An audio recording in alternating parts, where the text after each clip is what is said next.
Well, hello, everyone. We are just getting set up. Want to make sure you can hear me okay. And actually, Will and Emre, you can actually request to become speakers as well. And then you can also let me know if you can hear me all right. Hello, can you hear me? Hello, Will. Hey, Hello, Emre. hey, how are you? Hi, hi. All right. I think we're coming in all right. Hey everyone. I see Phil's in the room as well. Yes. Hey, yeah, I'm here too. Hey, Phil. Actually, Will Harborn, can you add yourself also as a speaker before we kick off? Oh, we got two Wills in the mix.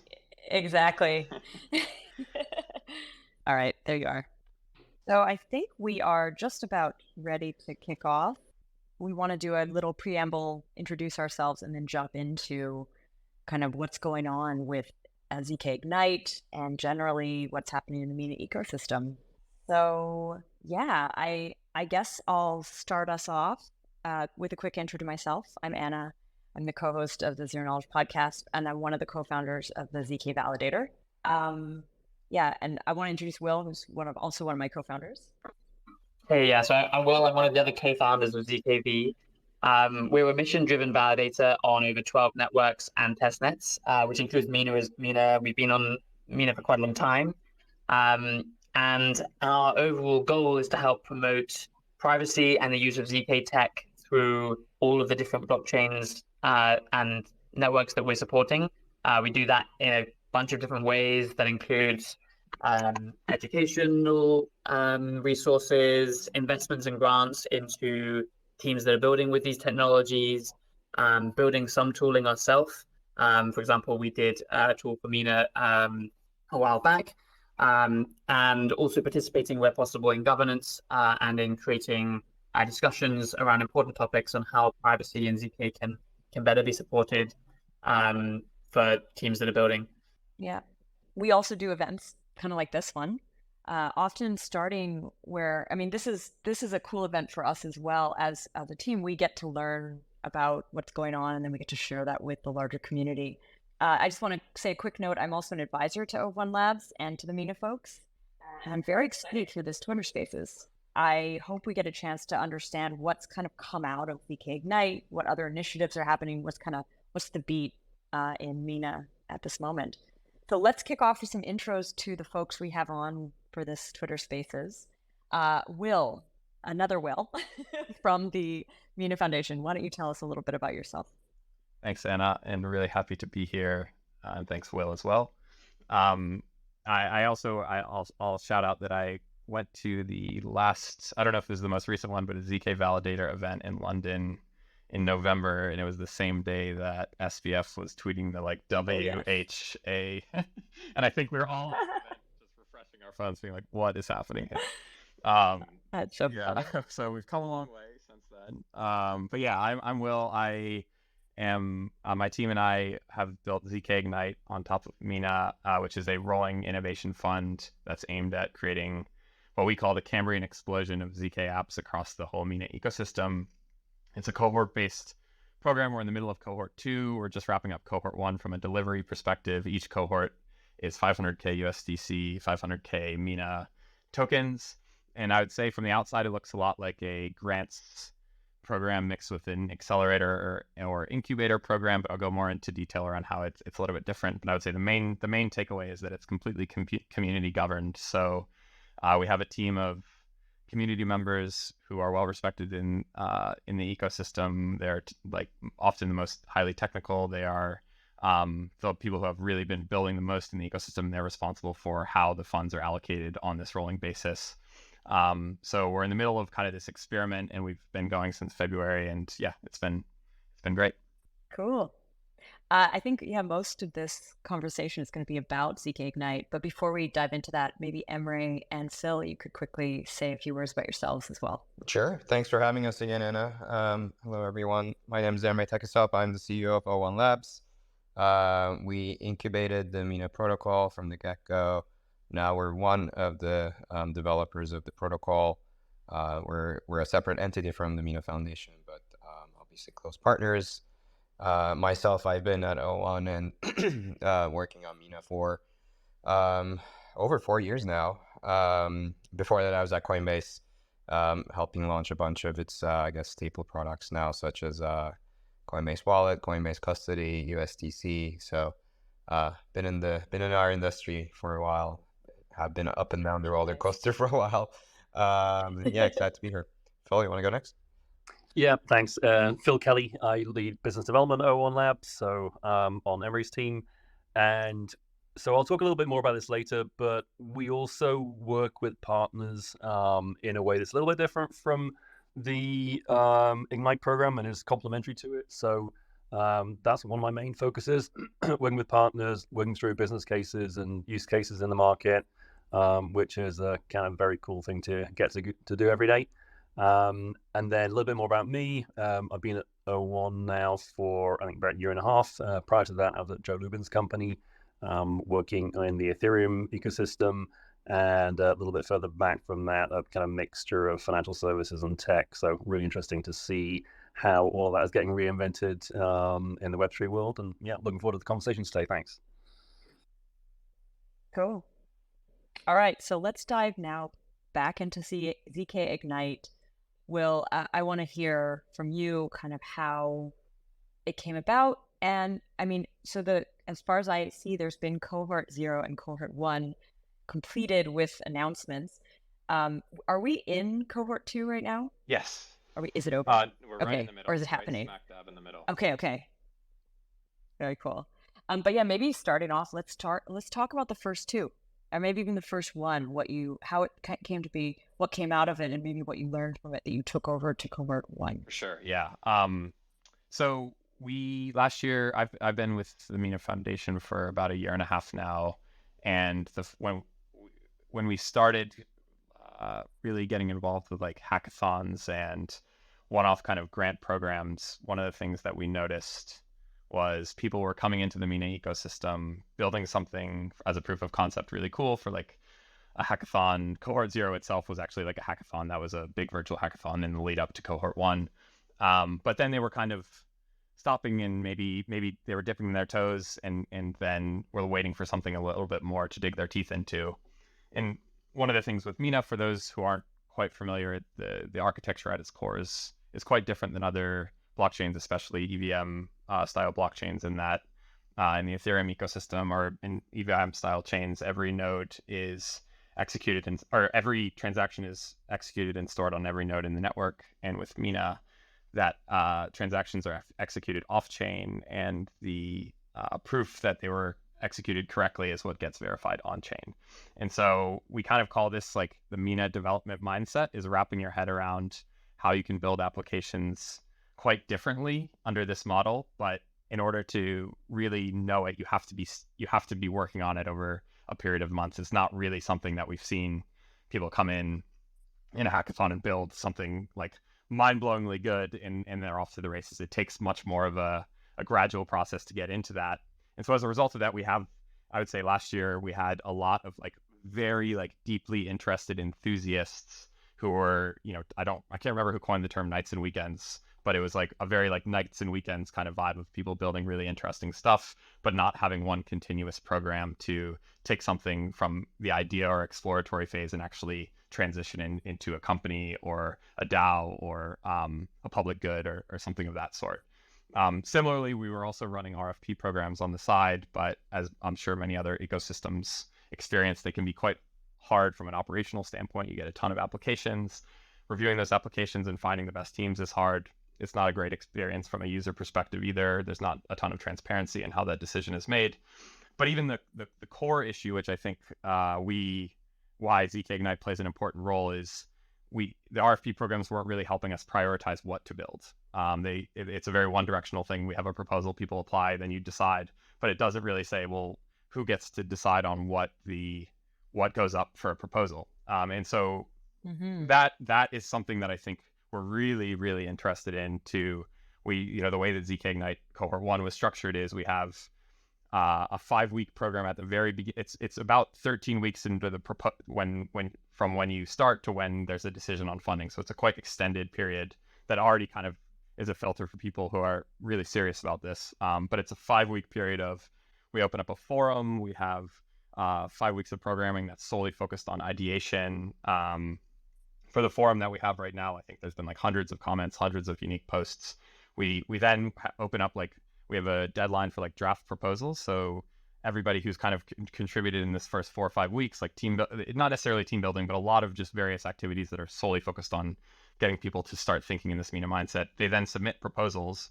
Then there's a intentional 4-week period in which those proposals are, we call it like the feedback and review phase, where the community gives each other feedback publicly live, where everyone can see, including the electors, which electors are the people who are basically the decision makers. We have 30 of them who make this decision on behalf of each cohort. They're responsible. It's like part of their duty to go in and leave feedback before the proposals are the deadline passes, so that it gives the best shape for anyone who's going through the process, best chance of proposing something that's valuable. But then it also kind of sets the prioritization in a very decentralized way of what should start to get built. And then there's a voting process where because there's 500K USDC up for funding, out of those 30 electors, they all have roughly 16K, and they all organize around how to allocate based off of different proposals. For cohort 1, we received 160 different proposals, which was amazing. And we ended up funding about 26 of those with a 20K kind of average size of the USDC portion. And then they go away for a 3-month period where we have mentorship. We kind of have programming that's specific to the proposals that got funded. And for 3 months, they go away and they build, and then the Mina token part of the equation comes back in after 3 months, when it's kind of like the accountability mechanism to make sure that people are delivering, since the USDC is paid up front, which is also quite an unusual, I think, model for giving out grants and from an ecosystem standpoint. So for cohort 1, we're coming up on the like first, the deadlines are actually this next week, and there's like a lot of really, like, I think, interesting evolutions for how this model is turning out and how it's different than like a just traditional grants process.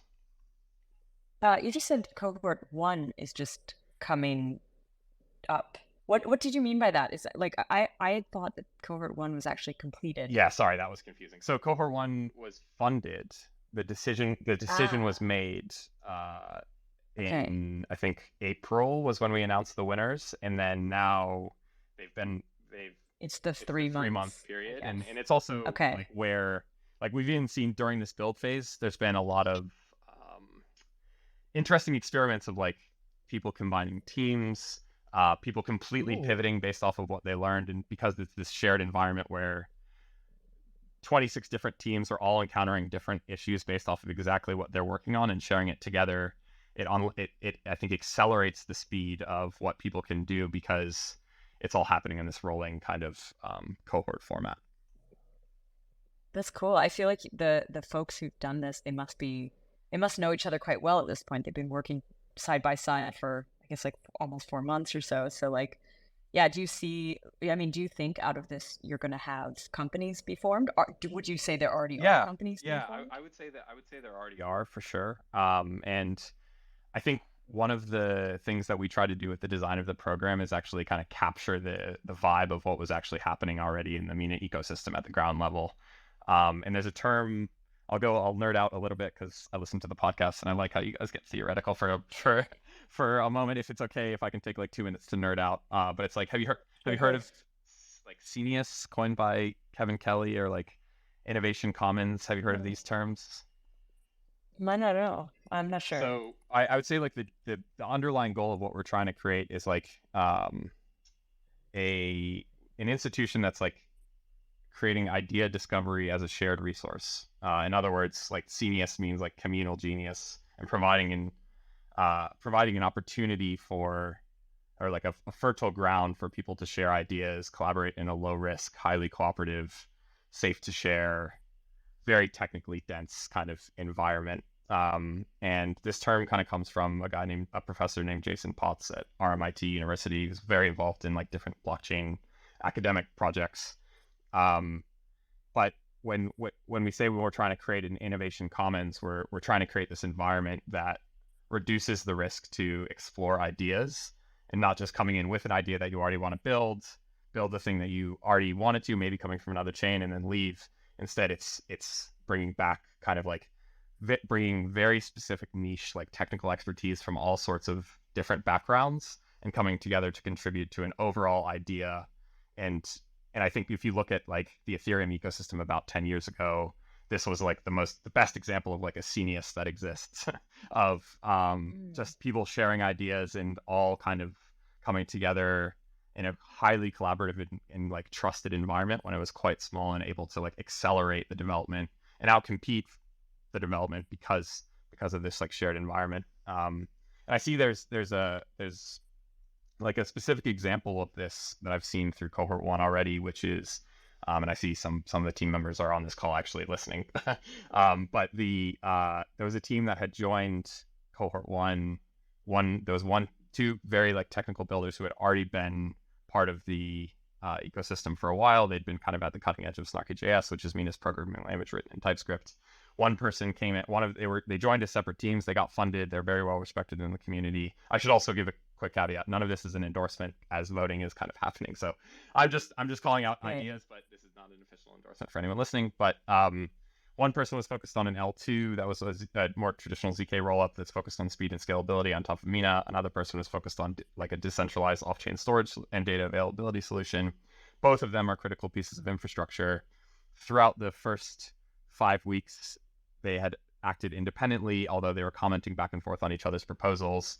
They each got funding, and then 3 weeks or 2 or 3 weeks into that funding phase, this would be like May of this year, they decided to combine forces, and they actually switched completely into building an application specific or an app chain framework that kind of that builds on very specific benefits that Mina as a layer 1 provides, while also allowing like custom logic that we're starting to see really common in things like the Cosmos ecosystem. So that to me is like one of these examples that a traditional grants process wouldn't have been able to capture that, and instead this kind of like shared environment and leaning into the scenius vibes I'm not sure if I'm pronouncing that right, just like enables this kind of development to accelerate.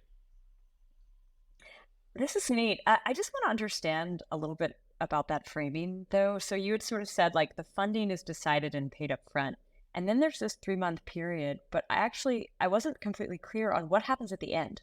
Like so, we can use that example of that team. So they've been funded. They decided to join forces, change a little bit their idea. They're now working towards something kind of potentially more powerful, I guess, as a unit. But is there a second? After the 3 months, is there some sort of judgment? Is there some sort of showcase? Do they get more funding? That's a great question and something that we're actively thinking about. I think as framing, so the initial funding is USDC, and then there's kind of like the accountability funding upon delivery, which is Mina tokens. So that's like the first distinction. And then beyond that, we have multiple rolling cohorts. So there is an option to participate in a future cohort 2. For example, this team specifically, which is called ProtoKit, they have kind of already submitted an application for cohort 2.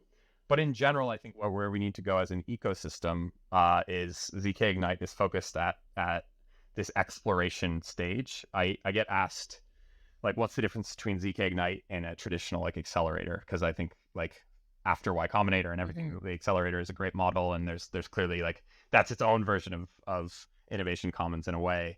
But we are before that. I think we are at the idea and exploration stage where we have a lot of people who have very specific backgrounds who are exploring which ideas they want to build. It's in an incubator where you come with an idea, you apply, you get accepted, you then get to build your idea, and maybe you pivot, but it's really like based around what you came in with. We're kind of focused at the innovation cycle. So with this specific, it sounds a little bit like a long form hackathon / incubator / grants program with training. It's cool. Yeah, that's probably a good way to put it. And I think sorry, go ahead. I was going to say, like, as a next step as well, where we need to go, and I think this probably ties in with what Phil is talking about, is like we need adjacent programs outside of ZK Ignite, and including like one of the things that we're doing is we're meeting with each project as the ZK Ignite team, like to kind of like determine what the next steps are for each of these projects. If it's not ZK Ignite cohort 2, we're also setting them up with a demo day. So like we're also doing partnerships with specific accelerators. Like we just announced a partnership with Outlier Ventures, And so I think what the ideal flow is ZK Ignite is at that exploratory phase, and then we have internal ecosystem funding that becomes self-sufficient after time once we get this initial kind of like wave of applications of real users and people who are building things and using the protocol. Cool. I want to go into a little bit of the categories of types of projects and then actually talk about some of the specifics, like some of the use cases that you're seeing being built, because I think that's just something very tangible, Yes. something I think we as a team at CKV are really interested. Phil, I know you and I have a lot of conversations about these use cases. So yeah, maybe you can tell us first how are you distinguishing different groups, like the different types of projects, and then maybe some examples of each. Yes, absolutely. We have 2 tracks. The funding is split down the middle, and the elector groups are split depending on these 2 tracks. And one of them is zero knowledge applications, ZK apps written in TypeScript, written in Snarky.js, which is Mina's programming language written in TypeScript, which O1 Labs is currently building. And then we kind of think of those as like applications where the end user is typically like not a developer. It's solving different problems, not just on the infra side. And then we have developer tooling, infra, and services. And that is focused at building out the tooling layer, in some cases infrastructure. And that's kind of the main kind of like who the end user is between a developer or an actual non-developer end user, is kind of the way that we separate those out. And Got it. It's been interesting. We're seeing kind of like on the application side, there has been a few niches that are starting to like develop, and this I think is also like sub little like communities because we're providing space for it. One of them is healthcare data, bioinformatics, like sharing of like I mean there's a few different use cases. I can point to one project which is called BioSnarks, where they're aimed at kind of attacking the drug and biotech development cycle, which usually takes years and years and years and can cost billions of dollars. And their thesis is that the idea is that the problem is poor reproducibility in basic research and also siloing of data. And so their idea, and their proof of concept is a platform where users can share validated molecular docking results as a result of certain therapeutical targets without revealing their drug design. So kind of like co-computation across multiple parties. And from that alone, I think we've seen, that was cohort 1, and now we've seen 3 or 4 proposals related to healthcare and bioinformatics for cohort 2, some of which were directly related with the ongoings of what's happening within the BioSnarks team. I think he's the leader of that project is named Patrick, and he's assembled a team of about 10 to 15 experts across the space, and they're actually in the process of getting of going to raise, and then with that, if they're successful, one of the things that he's also talked about within the Mina ecosystem is then providing micro grants for ZKML projects that are now being proposed as part of cohort 2, as that's been kind of an increase in a flurry of interest over the past few months. And that's another example of, I think, this like cross-pollination of allowing the flexibility for these verticals, not random, but organically to start developing. Mm-hmm. This is neat that there's like one project comes with a compelling enough case and then can get a little bit of mind share. People continue to build on it. The healthcare example has been, I mean, it's been talked about in the ZK space for a long time. Yes. But I think we're now just getting to the place where tooling makes it something we can actually experiment with. It had always just been a theoretical, like, wouldn't it be great if? Yes. But okay, so you just mentioned 2 categories, healthcare and ZKML. Yes. Is there any other, or maybe you can dig even into those, but like, yeah, is there other kind of use cases or case studies, or I don't know, like maybe something outside of the norm? Yes, absolutely. So there's 2 others that I think I want to dig into. One of them is gaming, and then the other one is kind of identity and attestation, both I think very top of mind for a lot of people. Gaming wise, a project got funded called Mina Arena, and they're building a turn-based strategy game that demonstrates how provable execution of game logic can improve overall blockchain games. And what that means specifically is using Snarky.js and the way that off-chain computation works with ZK apps. Players don't pay blockchain nodes a gas fee to process the transactions, or in gaming cases, like to maybe make a move. Instead, the Mina Arena server proves the game logic upon request. And the neat thing about this is it allows you to bundle moves off-chain across different players, across different users or machines. And then using recursion and a primitive called ZK program within Snarky.js, it allows you to then bundle those back together, prove the result of the game on-chain with the state update. And it's a very simple game for now, but for cohort 1, I think it's going to be very powerful because it, from a gaming perspective, I think turns a little bit of the more traditional way of thinking that you do need to think about a gas model for every move and how to make that work, and allows you to do so much off-chain and also, but from a open source educational perspective, developers are going to be able to come into Mina and have a really user-friendly game, and just regular users to come in and see, being able to prove logic off-chain across different machines, and then prove that all in one state update through recursion. I think it could be really like a really powerful educational tool. And similar to that, we've seen like I think there's another 3 or 4 like gaming proposals that have come as a result of cohort 2.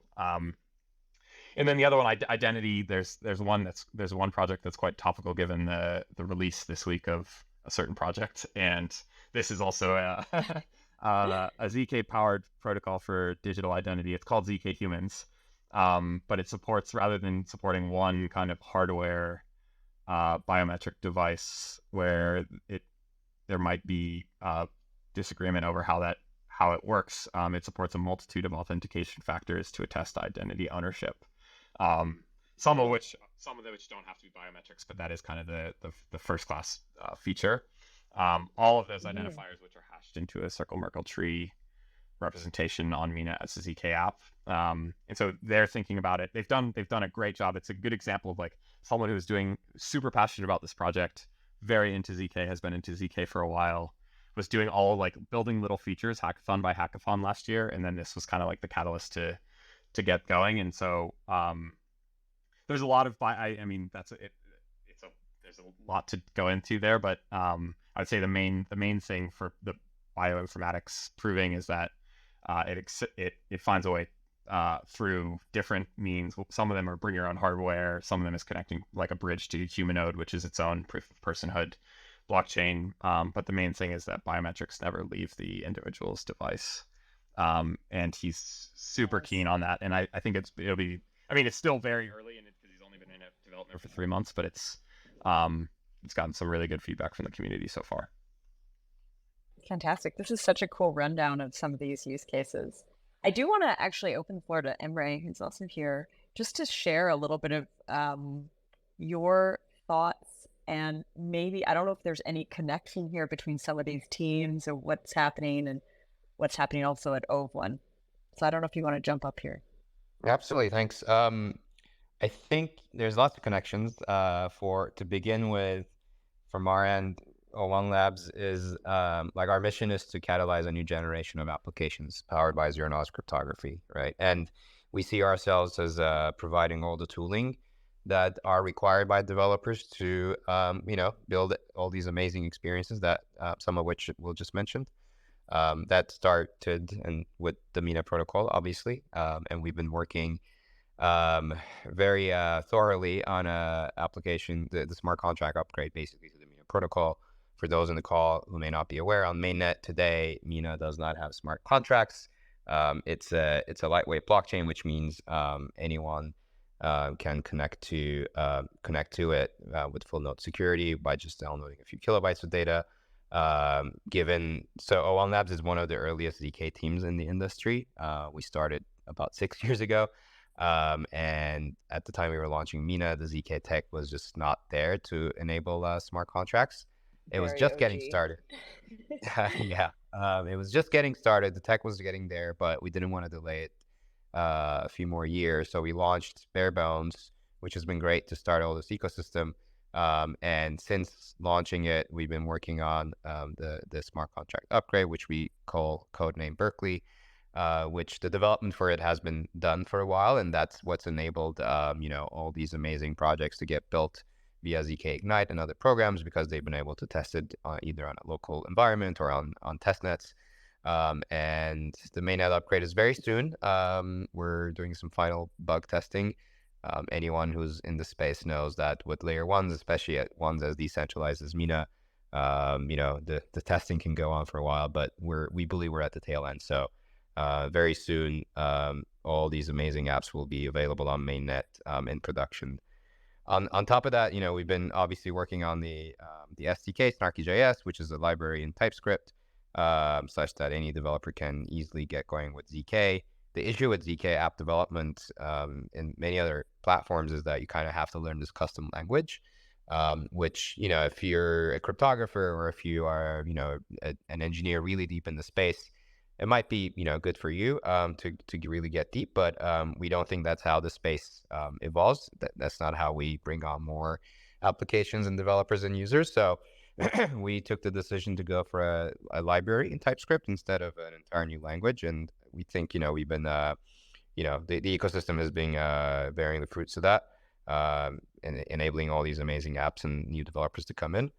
And also, our main focus is just to facilitate all application development in ZK and other advanced cryptography, regardless of where developers are. So we believe the best platform for that is Mina today. But we want to enable people to, kind of wet their feet, not necessarily jump into Mina from the get-go. So a few examples of those are, we're also, slowly making Snarky.js easier to be used in what we call off-chain environments. So if someone just wants to be able to use ZK via off-chain, proving they're not yet ready to deploy on Mina, thanks to ZK and how the SDK is architected, that's possible. Another example of that is just today, it was announced a new L2 ecosystem on top of Mina called Zeko. So it's a collaboration basically that we are supporting, started by a new company called Zeko also, which basically allows ZK rollups as easy as, maybe an analogy, and I'll touch up on this in a bit, as well as the OP stack on top of Ethereum, which basically allows anyone to just start their own rollup. In Ethereum, because it's not a native ZK platform, that is today mostly possible by what's called optimistic rollups, given ZK is still kind of retrofitted on top of the L1. But with Mina, given how native ZK is, the same ease of use becomes possible with ZK rollup. So it's really cool. We're super excited about it. Folks interested can dig into it on Twitter. Again, we just announced it literally a few hours ago, or the Zeko company announced it then, that they've been working on it with us, and also DC Spark, which is another entity in the space. And then, more also recently, as O1 Labs, we have been selected by the Optimism ecosystem to help, improve or augment their OP stack platform by adding ZK proofs on top of their rollup. So what that enables is basically for the OP stack ecosystem to get much secure and more efficient with ZK. So we're basically overall we're doing our best to help the evolving space of ZK and get it in everywhere. We think today the best platform is Mina, and that's why most of our efforts are focused there. And we're helping developers in the ZK Ignite program and elsewhere, which Phil can maybe talk a bit about what other initiatives we got going and how we're supporting other companies, but with all of these initiatives. Yeah, so I'll jump in. So just to kind of set the scene for the pondering work that O1 Labs is doing, the Ignite program is, I think, is a little bit more focused on some really exciting new projects and groups of people who are building things from the ground up, and obviously the Mina Foundation leads that. On the O1 Labs side, we've got a partner program that's a bit more focused on existing projects that are funded and typically have an existing business, and we're helping them think through ways to use Snarky.js and client-side ZK to innovate their existing businesses or build new things adjacent to them. And I'd actually say, ZK, client-side ZK, I think is going to be so useful that pretty much every space within the Web3 world should be looking at that now. And we're already starting to see a movement within particular spaces where I think everybody's realizing, oh yeah, we're going to be 2 years time, maybe a year's time. A lot of us are going to be using client-side ZK. That was my feeling from dialing into, for example, the Oracle Summit in Paris last week, where there was a session that was about oracles and stablecoins, and just through the kind of natural direction of the conversation, a good quarter to a third of it was about client-side ZK.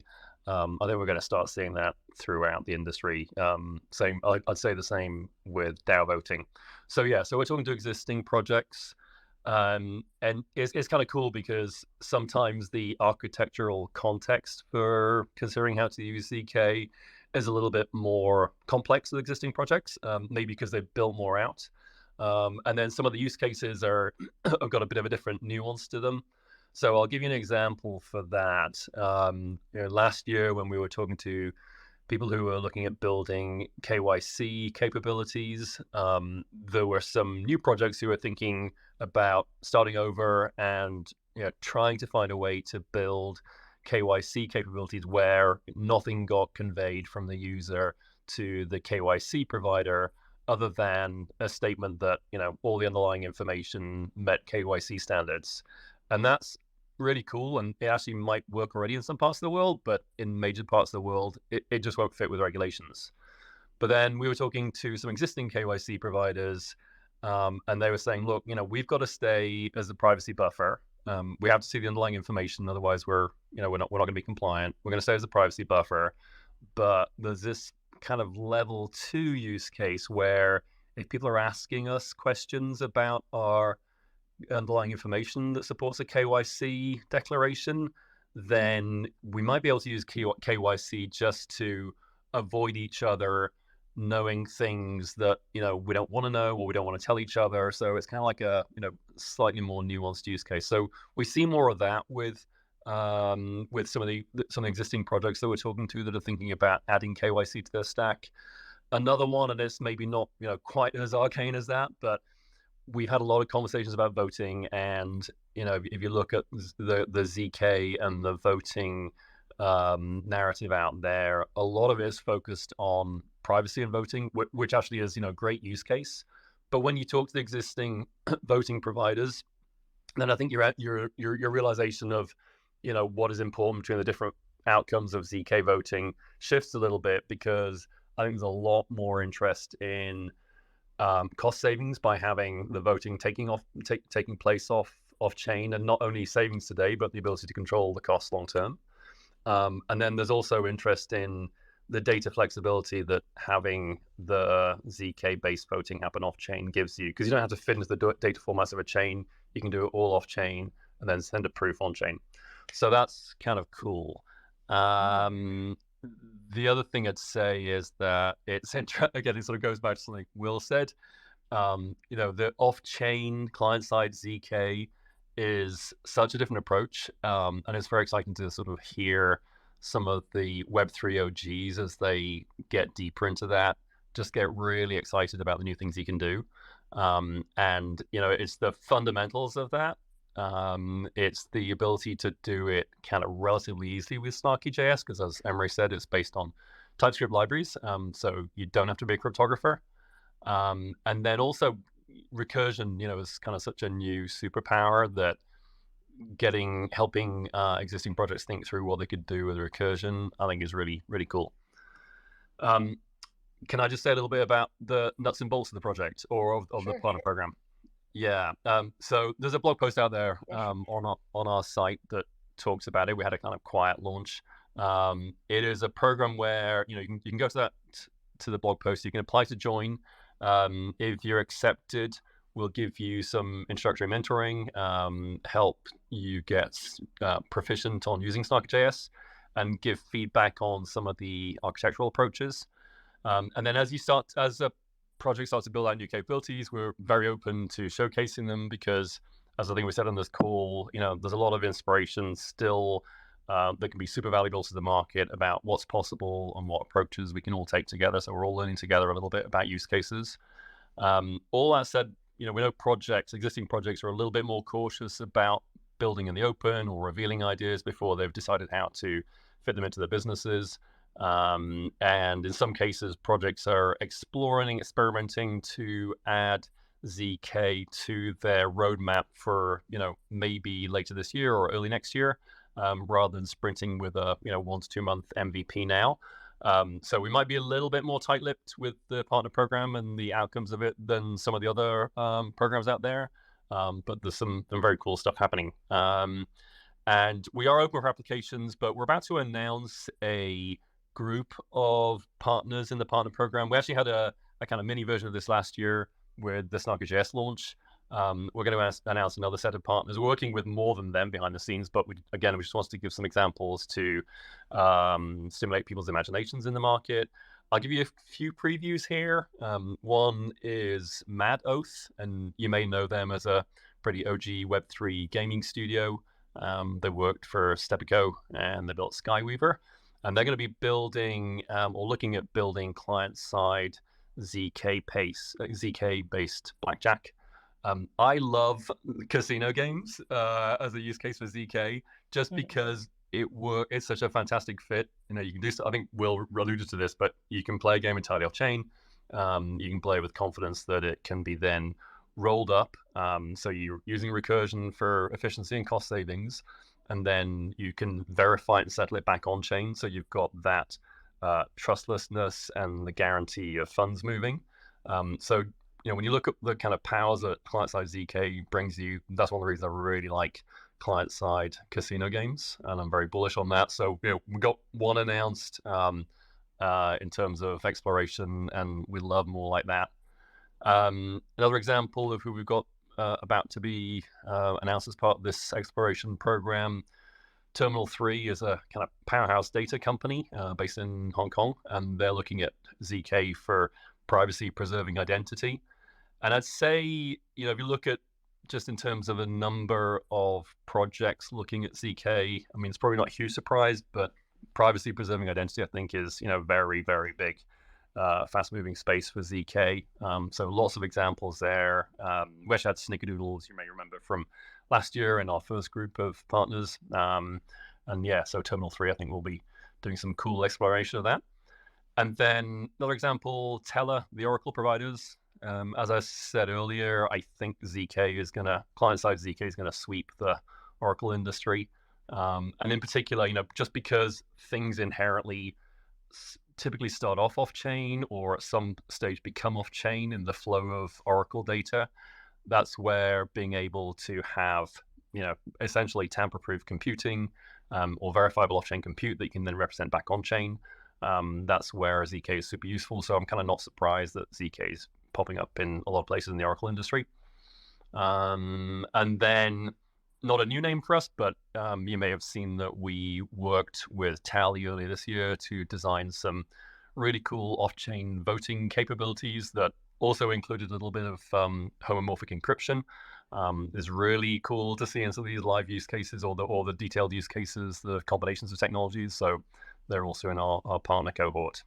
And then, can't say a name yet, but I think we're going to be announcing somebody who's going to be exploring a proof of reserves capability on the liability side, which is actually kind of general verifiable computation. It's like, here's the computation of my reserves, and all the creditors can check that their balances are included in it without seeing everybody else's balances. So I think that one's going to be in there as well. Yeah. Cool. As you're speaking about, I feel like the recap so far has been, I've heard a lot of effort to bring people to ZK, but then also bringing ZK to communities that already exist. So this seems to be this two-way action happening here. I feel like if we look at ZK Ignite, it seems to be a lot of introducing people to the ZK space. But yeah, some of the work you're talking about, Phil, is bringing ZK to existing spaces. It's neat. Yeah. I sort of want to bring this back a little bit to ZK Ignite and kind of conclude on this, since this was in a lot of ways at the heart of what we wanted to cover. So I want to sort of throw it back to you, Will, and ask you a little bit about, we sort of mentioned we're in the middle of cohort 2. Is there a cohort 3? Should people be lining up to do this? Like, who are you looking for? Yes. So I would say right now, if people are really keen to get involved, there's a list of 93 proposals that are in the kind of draft phase for ZK Ignite cohort 2, and people are looking for co-founders, technical, non-technical, marketing, design, from a business angle. And most of the teams have, if you go to the ZK Ignite platform, which you can access through my Twitter or Mina, there's tons of links on Mina Protocol's Twitter. You can go direct, you can make an account, and you can even just apply to join people's teams directly there, or just connect with them directly. So I'd say if there's people who are chomping at the bit, that's the best place. And then as we have cohort 1 delivering the results, or the first round of results next week, we're kind of using that as a benchmark to set the timeline for cohort 3, although I'm quite optimistic that we'll be able to keep the train rolling very soon. Cool. I feel like we should probably add these links to this tweet, maybe, like underneath this event, so folks can find them easily. Yes. And then Phil, on your side, what you just mentioned, I mean, it sounds more like these are company level, but like, how do people engage with the program you just talked about? So a couple of ways. Number one, there is a link in the blog, so you can apply just directly through that, or you can reach out to me. More than happy to take incoming on Twitter. So yeah, just let me know. Cool. All right. Well, I want to say thanks to everyone for joining us for this kind of exploratory Twitter Spaces to get a sense for the types of use cases that are coming out of the ZK Ignite program, also the partner program. Yeah, I think maybe just as a last point or last thought to everyone, what if you had sort of like, if listeners should do some action that could like contribute something to the Mina ecosystem, what would it be? What do you want to see more of? I would say join ZK Ignite and leave a comment where you think the value should be distributed or constructed, because I think crowdsourced context for what's important is really where we want to go. Cool. For me, I would say, like, to complement Will's point, look at everything we build is in the open source. So please, whether it's Snarky.js, Mina itself, if folks are, want to become a part of the community and start contributing, please check it out. Reach out to our team, make PRs. We really want this to be more of a commons. It already is for thanks to existing folks in the Mina ecosystem. We get a lot of public contributions, but we can always use some more. So that would be my call to action. Thanks. And Phil, did you have anything? Well, so my hobby horse is that I think our industry has done some amazing things in terms of moving the raw technology forward, and also the tooling. But I think we're a little bit underweighted in use case exploration still. And so I'm most interested to engage with people and hear more about use cases. And it could be use cases in terms of, high level value proposition. Ideally outside, we've all got some, very well rehearsed specific use cases that we know very well now, like voting and privacy preserving identity and gaming. But I think there's probably a lot more out there. So if anybody's got a kind of, left field use case, we love discussing those. And then existing use cases where there's another level of detail in terms of the architectural requirements. Those are all things that I think are useful to, everyone, not just our community. So happy to hear those. Very cool. Actually, just also to highlight some of the things that you mentioned, Emre, I think maybe we can find this, Hector, and add this also to this thread. but I'd love to have the link to the Zico Labs work as well as the OP Stack announcement. Is that what it is? Is it the Optimism's OP Stack? Just clarification there. Yeah, I mean, Okay. there's a lot of OP going around, but what the OP Stack is the modular open source framework that the OP Labs put out that allows them to run Optimism mainnet, as well as I think Coinbase is launching their L2, and I know there's a few others that have already kind of pushed the button, but they hope to see more, and hopefully a lot more thanks to some of the improvements of ZK, which also, by the way, I should have mentioned, makes it compatible with Mina. It puts it on a path to be compatible with Mina itself, given the proof system, underlying proof system is going to be the same. So like we're excited. you could deploy from the OP, like basically their rollups could be deployed on Mina. Is that what you mean? TBD. I don't think that's probably a longer time frame, but it's more around allowing applications that would benefit from the ZK support in Optimism to also be compatible with Mina. Nice. But so much of this is just like very early, so TBD which direction it goes. But long story short, the underlying proof system is gonna be the same as what's in Mina, the proof system called Kimchi. So we're excited to invest in synergies between broader Ethereum ecosystem and the Mina ecosystem. Very cool. All right. Thanks, everyone. And thanks to everyone who came and listened. I think we can sign off. Cheers. Thanks for having us, folks.